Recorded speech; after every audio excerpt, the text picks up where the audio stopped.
കൂത്താട്ടുകുളത്തെ വിശ്വാസികൾക്ക് ഇനി വിശുദ്ധരുടെ ശരീരാവശിഷ്ടങ്ങളെ ആരാധിക്കാം. വടകര സെയിന്റ് ജോൺസ് യാക്കോബായ സുറിയാനി പള്ളിയിൽ നിന്നും കണ്ടെടുത്ത പൂർവികരുടെ ശരീര അവശിഷ്ടങ്ങൾ ഞായറാഴ്ച പള്ളിയിൽ പ്രത്യേക സ്ഥലങ്ങളിൽ സ്ഥാപിക്കും.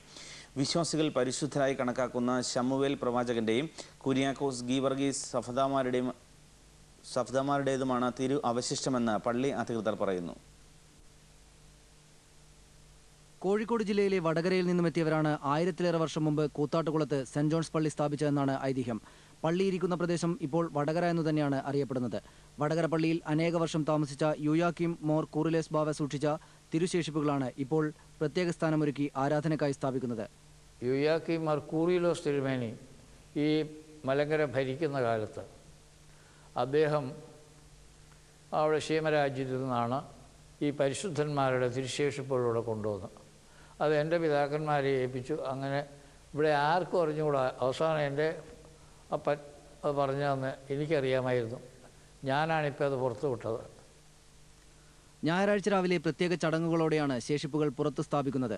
പള്ളിക്ക് കീഴിലുള്ള 3 ചാപ്പലുകളിലും ഘോഷയാത്രയായി ശേഷിപ്പുകൾ കൊണ്ടുപോയതിനു ശേഷം തിരിച്ചെത്തിച്ചാണ് സ്ഥാപിക്കുകയെന്ന് പള്ളി അധികൃതർ പറഞ്ഞു. News bureau, Kochi.